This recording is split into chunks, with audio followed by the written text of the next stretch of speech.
અમદાવાદના ગીતા મંદિરમાં થયેલી લૂંટ મામલે પોલીસ પુત્ર સહિત 3 કોલેજિયન મિત્રોએ 1 કરોડના સોનાના લૂંટનો પ્લાન ઘડ્યો હતો. આરોપીઓ ઝડપાયા.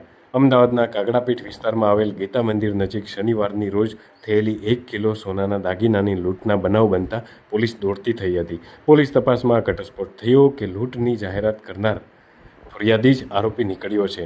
જ્વેલર્સમાં કામ કરતા ધર્મ ઠક્કરે લૂંટનો પ્લાન બનાવ્યો હતો.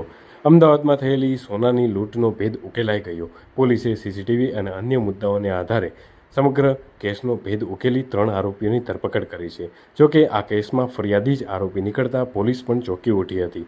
જ્વેલર્સને ત્યાં કામ કરતા કર્મચારીએ જ લૂંટનો પ્લાન ઘડ્યો, જેમાં પોલીસ પુત્ર પણ સામેલ થયો હતો. ગઈકાલે આશરે 4:00 વાગ્યાની આસપાસ આસ્ટોડિયાથી ગીતા મંદિર જતા રોડ ઉપર એક લૂંટની જાહેરાત થયેલી. તે અનુસંધાને ગુનો દાખલ કરી તપાસ હાથ ધરેલ.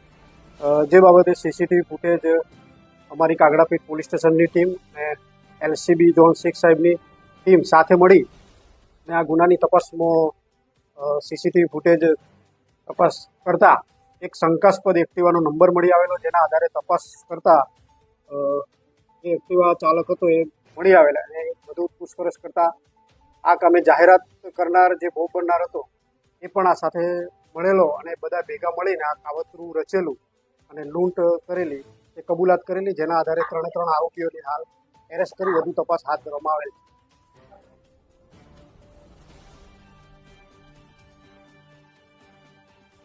સર, એ તપાસ ચાલુ છે. હાલ 3 અટક કરેલા છે.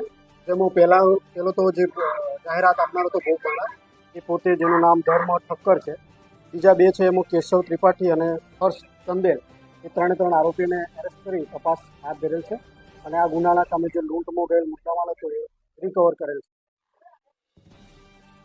ના, આરોપીનો કોઈ ગુનાહિત ઇતિહાસ નથી. અગાઉ કોઈ ગુના